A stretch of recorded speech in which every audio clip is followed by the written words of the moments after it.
The boy walked into class holding his books with both arms. No backpack, no brand, no logo. Just loose notebooks pressed against his chest. Someone laughed, and that moment stayed with him.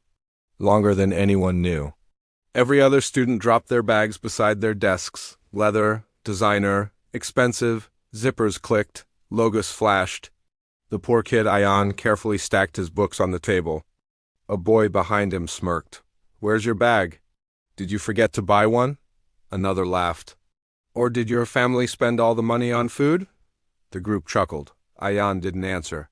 He just adjusted his book so the torn pages wouldn't show. His face stayed neutral, but his ears burned. One of them lifted his bag proudly. "Imported.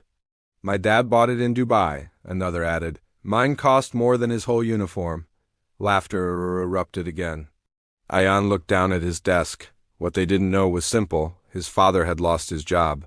His mother stitched clothes late into the night just to make ends meet. A bag was a luxury. But the books inside it were not. That afternoon, Ayaan walked home alone, his books still clutched in his arms. His shoulders hurt, but his thoughts felt heavier. He stopped for a moment, looking at his reflection in a dark shop window. And right there, he made a promise he never spoke out loud. One day I won't need their approval. One day they'll stop laughing. Years passed. The rich kids changed their bags every year. Ayaan changed his habits. He studied while they slept. He worked part-time while they partied. Failure visited him often. But quitting never did. He carried more than just books now. He carried a heavy load of discipline, a decade later. A luxury office lobby, glass walls, and the quiet hum of power. Ayaan stepped inside, confident and calm.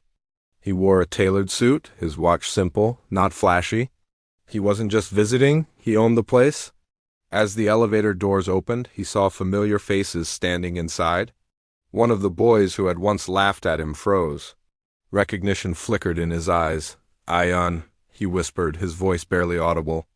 They looked at him, searching for a sign of arrogance, a hint of revenge. They didn't find it. No smirk, no gloating. Just a simple, polite nod.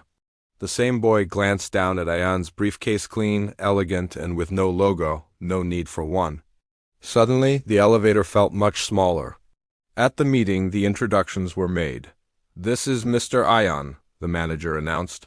"Our lead investor." The room went quiet. The very people who had once mocked him now lowered their eyes, unable to meet his gaze. Ayaan spoke calmly, his voice steady. "Let's begin." He didn't mention the past. He didn't need to. Life had already said enough. That day, Ayaan didn't feel victory. He felt a profound sense of peace. Because the boy who once carried his books without a bag now carried a future that no one could ever mock. Never laugh at someone who's carrying less. They might just be carrying more determination than you'll ever understand.